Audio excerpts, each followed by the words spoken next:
야곱은 하나님의 지혜보다 자신의 머리, 자신의 지식, 자신의 경험을 더 귀하게 여기는 사람이었습니다. 교회가 왜 매일 새롭게 되지 못하느냐?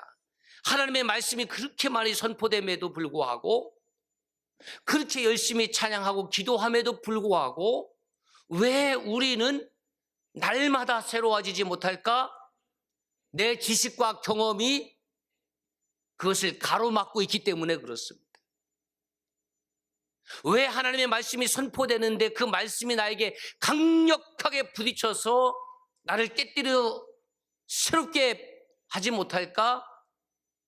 내 알량한 지식과 경험이 그 하나님의 말씀을 받아들이는데 장애물이 되기 때문에 그렇습니다. 그래서 야곱은 그렇게 하나님의 은혜를 체험하고 하나님의 계시를 경험했지만 형 에서와의 화해 시도를 자신의 머리로, 자신의 방법으로 의지하는 거예요. 하나님, 제가 20년 전에 형을 속였습니다. 아버지를 속였습니다. 철저히 잘못되었습니다. 하나님의 복을 너무 받고 싶어서 제가 그랬는데 하나님, 방법도 잘못되었습니다. 속인 것도 잘못되었습니다. 제가 형 앞에 가서 무릎 꿇고 형님, 제가 죽을 죄를 졌습니다. 그렇게 하겠습니다.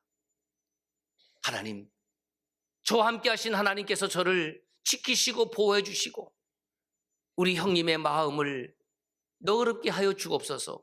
이런 기도가 성경에 있냐 이 말이에요. 없잖아요. 없어요.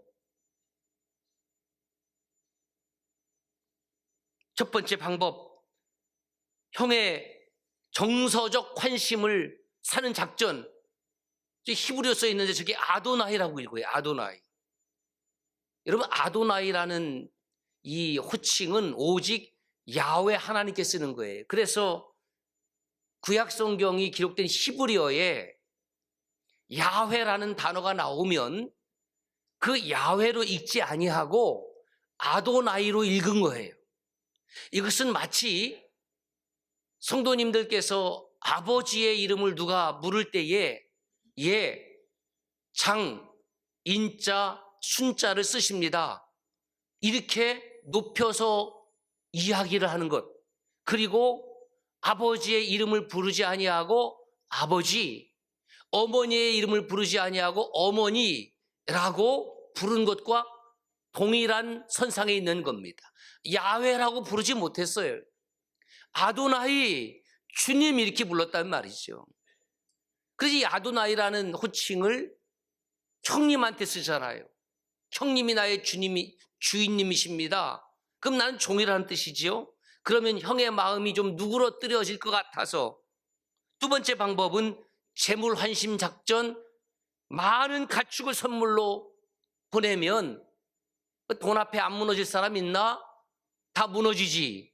여러분들 어떻습니까? 여러분들은 재물 앞에 무너지고 있지 않습니까? 재물 앞에 무너진다라는 무슨 뜻입니까? 재물이 무엇보다도 더 중요하다고 여기는 거예요. 하나님을 믿고 섬기는 것도 재물 다음이에요. 재물이 어느덧 우리의 우상이 되었습니다. 하나님을 사랑한다고 하면서도 재물을 더 사랑합니다. 하나님과 재물을 겸하여 섬기려고 하는 것 그 자체가 우상이라는 것이죠. 세 번째 방법, 꼼수 작전입니다. 가족들과 가축들을 두 때로 나눕니다. 어떤 상황 속에서도 자신은 살아남겠다는 의지 아닙니까? 뿐만 아니라 조부 아브라함, 아버지 이삭과 맺은 언약을 언급하기도 해요. 그 야곱이 머리가 좋은 사람이죠. 신앙을 들었으니까, 하나님을 꿈에서 만났으니까, 그러니까 그 맺은 언약을 언급도 해요. 근데 야곱은 겉으로는 하나님을 의지하는 것 같았어요. 그 속으로는 하나님을 전적으로 신뢰하고 의지하고 있지 않아요. 여러분, 우리가 예배를 드린다는 것은 어떤 뜻입니까? 살아가면서 내 머리, 내 방법을 쓰지 말라는 것이 아니라 결정적인 순간에 내 방법과 내 머리가 아무 무용지물이 되는 순간이 있을 때에, 다시 말해서 내 힘으로 되지 아니하는 그 순간에 내 힘으로 하려고 용쓰지 말고 하나님 앞에 온전히 맡겨라, 그런 뜻이죠. 맡기면 될 텐데 조금 힘이 세지면 자기 힘으로 하려고 그래요. 아이를 키우다 보면 조금 이제 힘이 들어가면 뭐 숟가락질 자기가 하긴 하죠. 하도록 둬야 돼요. 그러면 그냥 밥상 다 해주지 않습니까? 저는 그 제지하면 안 된다고 생각을 해요. 뭐 치우는 수고는 있겠지요. 음료수를 마시고 싶은데 자기 힘으로 안 따지니까 낑낑낑낑 거리잖아요. 자기의 힘으로 안 되는 것도 안 되는 거잖아요. 또 다칠 수도 있으니까. 그래서 그것을 아빠가 좀 따지려고 하면은 갖다 주는 아이가 있습니까? 끝까지 자기가 하겠다는 거예요. 끝까지 고집 피우고 쌩 고집 피우다가 안 되면 또 울어. 그게 사람이에요. 그래서 할 수 없이 이제 운 다음에 그걸 갖고 딱 따주면은 또 생글생글하게 그것도 또 잘 먹어, 잘 마셔요. 그러면서 깨닫게 되는 거예요. 아, 내 힘으로만 되는 것은 아니구나. 세상이 내 힘으로만 사라질 수 있는 것은 아니구나. 내 힘, 혼자의 힘으로 하나님을 섬길 수 있는 것은 아니구나. 나 혼자의 힘으로 하나님 잘 섬기고 하나님께 경배할 수 있다고 하면 우리 교회는, 공동체는, 에클레시아는, 목장은 그 필요 없는 것 아니겠습니까? 겉으로 하나님을 의지하는 것 같지만 속으로는 여전히 자신의 머리만을 의지하는 이 양다리의 믿음, 양다리의 신앙, 이 혼합주의가 지금 얼마나 강력하게 이 세상을 지배하는지. 그러니까 다들 그렇게 믿어요. 다들 그렇게 믿고 살아요. 거기에서 선명하게 믿음 생활하려고 하니까 고난이 따라오고 어려움이 따라오는 거예요. 그렇게 믿을 필요 없어. 그렇게까지 교회 일 안 해도 돼. 예.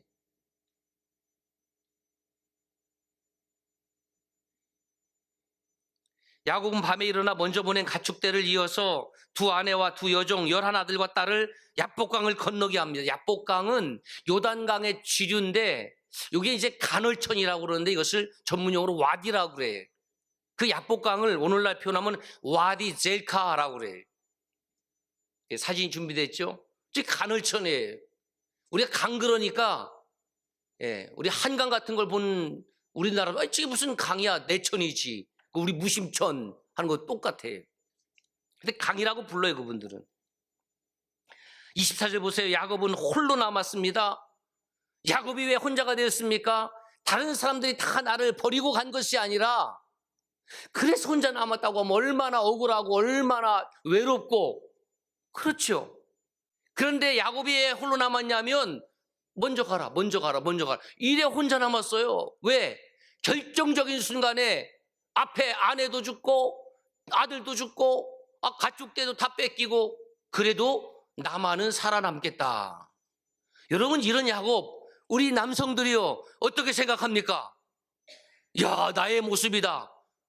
이런 남자들을 믿고 사느니, 아니 무슨 가장이, 이따위 가장이 어디 있습니까?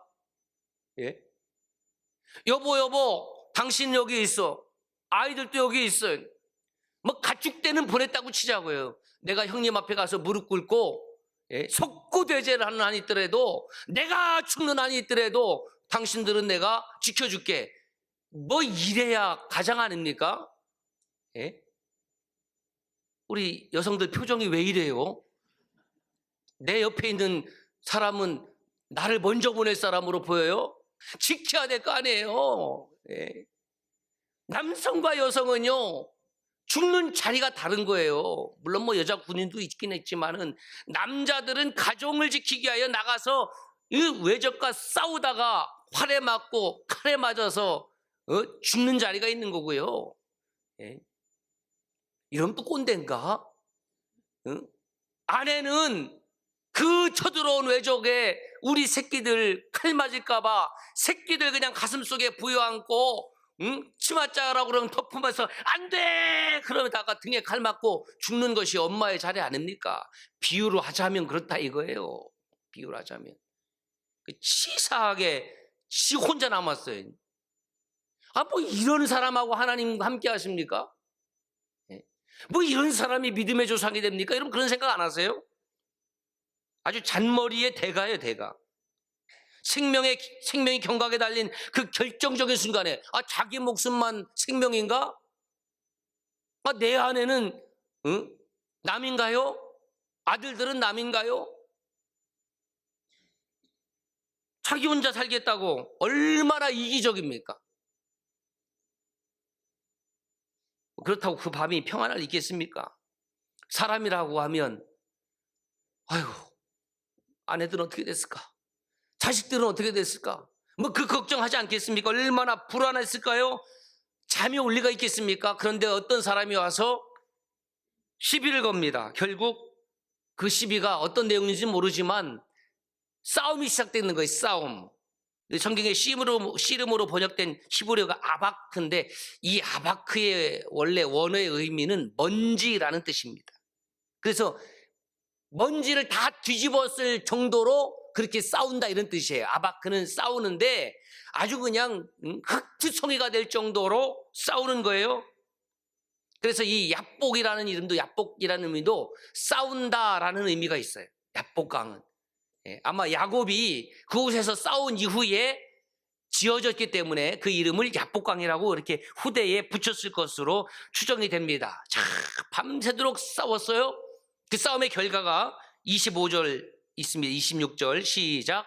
자기가 야곱을 이기지 못함을 보고 그가 야곱의 허벅지 관절을 치매 야곱의 허벅지 관절이 그 사람과 씨름할 때에 어긋났더라. 그가 이르되 날이 세려하니 나로 가게 하라. 야곱이 이르되 당신이 내게 축복하지 아니하면 가게 하지 아니하겠나이다. 사랑하는 여러분, 지금 야곱과 싸우고 있는 사람이 누군지 아십니까? 하나님의 사자라고 생각할 수도 있고 하나님 자신이라고 할 수도 있습니다. 그런데 이 하나님이 보내신 사자가 또는 하나님이 야곱을 이기지 못했다. 이게 또 무슨 말인가? 하나님의 사자가 야곱을 이기지 못했다고요?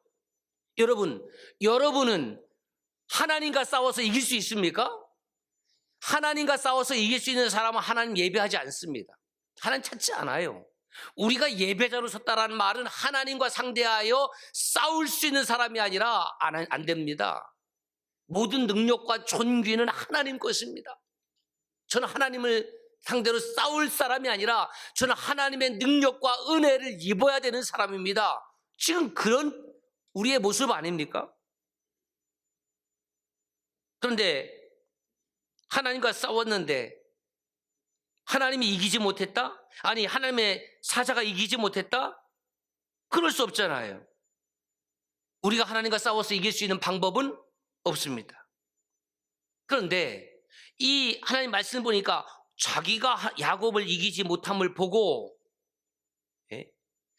이게 무슨 말인가? 왜 이기지 못했다고 했을까? 왜 이기지 않았을까? 여러분, 이 기록 속에 하나님의 사랑이 들어있음을 알아야 되는 거죠. 자, 보세요. 어떤 사람이 이제 야곱이 홀로 남았을 때 찾아왔습니다. 시비를 누가 걸은 거예요? 야곱이 걸은 게 아니에요. 야곱은 정말 머리가 좋은 거예요. 괜히 싸우다가 눈탱이 밤탱이 되고 코뼈 부러지고 그건 뭘 하고 합니까? 시비를 건 사람은 야곱이 아니라 야곱을 지금 찾아온 사람이 시비를 건 거였어요. 시비를 건 사람은 야곱이 만만해 보이니까 건 거죠. 그렇죠? 누가 시비를 걸어요? 나를 만만히 보는 사람이 시비를 거는 거예요. 예. 아들을 키우는 아빠가 7살이 되었을 때 아들한테 팔씨름 하자고. 팔씨름 하자고. 그럼 아들이 좋다고 팔씨름 하거든요. 그러면 그 아들이 아빠하고 팔씨름해서 이길 수 있을까요? 없습니다. 이길 수 없어요. 이길 수 없는데 아빠하고 아들하고 싸움을 하면 누가 이겨요? 이게 말이 되는 소리입니까? 응? 그러면 아빠가 아들에게 팔씨름을 하자고 할 때는 아들을 이기겠다고 지금 팔씨름을 거는 거예요? 아니면 져주겠다고 결심하고 거는 거예요? 대답 안 하는 분들은, 좀 덜 떨어진 아비들은 꼭 자기 아들을 향해서 힘자랑하는 사람은 있긴 있어요. 그렇죠? 야, 임마 까불지 마. 아빠한테. 이거는 덜 떨어진 아버지고, 그 7살 난 아들하고 팔씨름하면 힘을 쓰는 척하다가 아우 쳐졌어. 그러면 아들이 만약에 아빠 이겼다고 말이죠. 좋다고. 그 기뻐하는 모습 보려고 아들에게 팔씨름을 거는 것 아닙니까? 아들은 아빠가 줘준 것이라는 생각을 그때 당시는 못해요. 자기가 정말 힘이 세서 이긴 줄 알아요. 착각이지요. 나중에 커서야, 어렸을 때 생각해 보니까 아빠가 나의 사기를 북돋아 주기 위해서 그렇게 팔씨름을 하자고 그랬고 아빠가 나에게 줘준 겁니다. 지금 하나님의 사람이 야곱과 싸우는 것은 이기겠다고 싸우는 것이 아닙니다. 야곱을 사랑하고 야곱과 함께 하고 있음을 알려주기 위해서 지금 씨름을 건 것입니다. 하나님께서 야곱을 사랑하시는 이유는 야곱이 이타적이고 정직하고 충성되고 온전해서가 아니에요. 야곱은 이기적이고 약삭빠르고 거짓말하고 허물투성임에도 불구하고 아브라함의 하나님이었기 때문에, 아버지 이삭의 하나님이었기 때문에 그 언약을 신실하게 그 손주 야곱에게까지 이어가고 계신다는 거예요. 이 사람이 야곱과 씨름하다가 날이 새려하니 가게 해달라고 하자 야곱이 또 이렇게 큰 소리 칩니다. 자기에게 축복하지 않으면 가게 하지 않겠습니다. 이게 지금 또 무슨 소리냐? 지금 허벅지 한 대 얻어맞아서 허벅지 관절이 어긋났어요. 내가 이 사람한테 힘으로 안 되는구나. 지금 깨달았잖아요. 그런데 또 자기에게 축복해달라는 거. 이 사람은 내가 보니까 보통 사람이 아니고 아마 하나님이 보내신 사자인 것 같은데 이왕 이렇게 오셨으니까 저를 좀 축복해 주세요. 야곱의 이 기본이 드러나는데, 야곱은 그렇게 하나님의 복을 갈망했던 사람이에요. 얻어 터지는 그 순간에도, 허벅지가 관절된 그 순간에도, 내가 아파 죽겠던 그 순간에도 하나님 나에게 복 내려주세요. 하나님의 복을 사모했다니까요.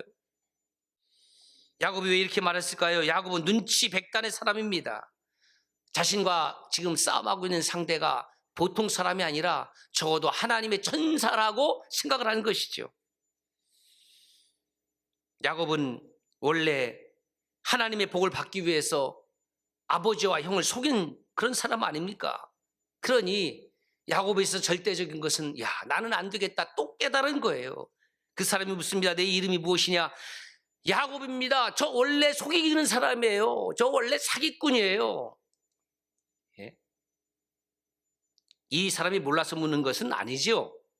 범죄한 아담에게 하나님이 물었습니다. 창세기 3장 9절에 보니까 네가 어디 있느냐? 하나님이 아담이 어디 있는지 몰라서 지금 질문하는 것이 아니고 통산나무 사이에 숨었습니다.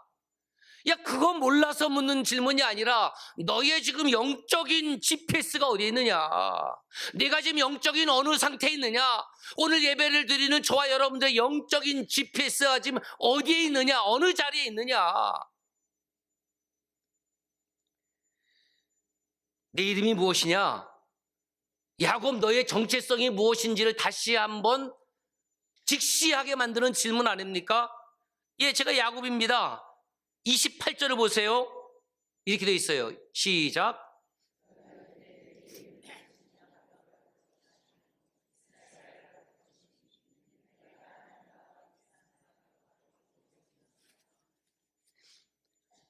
내 이름을 다시는 야곱이라 부를 것이 아니요, 너 이제부터는 속이는 자, 발 뒤꿈치를 잡는 자, 남을 넘어뜨린 자가 아니라 하나님과 겨루어 이김으로 그 이름을 바꿔주십니다. 하나님, 이스라, 이겼다 이런 뜻이에요. 하나님과 겨루어 이겼다.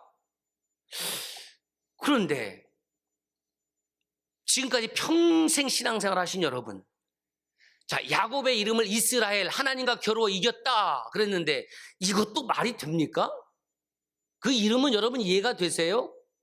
아니, 하나님과 겨루어서 어떻게 이기냐 이 말이에요. 그런데도 모르면 왜요? 하니라 뭔가 아는 척 하지 마시고, 하나님과 겨루어 이겼다? 이거 말도 안 되는 소리잖아요. 피조물인 사람이 어떻게 창조주 하나님과 겨루어 이길 수 있다는 말이에요. 마태복음 4장에 보면 제자들이 갈릴리 호수에서 주님과 이제 쉬는 시간을 갖고 있거든요. 육지에 있으면 너무 몰려드니까. 그 제자들 대부분은 이 어부 출신이라 그 갈릴리 바다에 익숙한 사람들, 갈릴리 호수에 대한 지식이 있고 경험이 있는 사람들 아닙니까? 그런데 광풍이 일어나요. 미친 바람이 일어나서 야, 이거 가만히 보니까 우리의 지식과 경험으로는 이 광풍은 우리가 이길 수 있는 것이 못 되네. 야, 이게 거의 죽게 되었구나. 그래서 주님은 주무시고 계시거든요. 그러니까 제자들이 주님을 향해서 깨우는 거죠. 주님, 우리가 죽게 됐습니다. 어찌하여 주무시고 계십니까? 이렇게 물었겠습니까? 주님, 아직 지금 목숨이 경각에 달렸는데 무슨 점잖은 말을 하고 있다는 말입니까? 우리가 죽게 된 것을 왜 돌아보지 않습니까? 너무합니다. 뭐 이런 건 아니겠어요? 그러니까 주님이 참에서 깨서 고요하라, 잠잠하라 하니까 바다가 그냥 잠잠해졌어요. 고요해졌어요. 그 놀랍지 않습니까? 이 메시지가 무엇을 의미할까요? 우리의 힘과 능으로 되지 아니하는 것을 하나님의 신으로 된다고 스가랴 선지자가 말씀하고 있지 않습니까? 주님이 말씀하시면 광풍도 잠잠해지는 겁니다. 결국 무엇을 깨닫습니까? 삶의 광풍이 일어날 때에 내 힘으로 안 될 때에 주님을 불러라. 점잖게 부르지 말아라. 주님, 나를 붙잡아 주세요. 나를 긍휼히 여겨주세요. 오늘 우리들의 신앙에 병이 들었다면 무엇이 병이 들었냐면 주님을 향한 간절함이 사라져버린 겁니다. 왜? 먹고 입고 쓰는 것이 부족함이 없고 건강하니까 신앙의 액세서리로 달고 다니는 거예요. 멸망의 길로 가고 있음을 알아야 돼.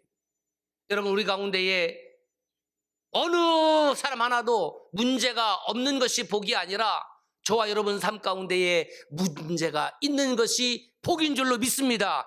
왜? 그래야 하나님을 찾으니까. 야곱은 에서를 자기의 잔머리로 이기려고 했습니다. 그러나 에서는 이미 중무장한 400명을 이끌고 옵니다. 무슨 수로 이기겠습니까?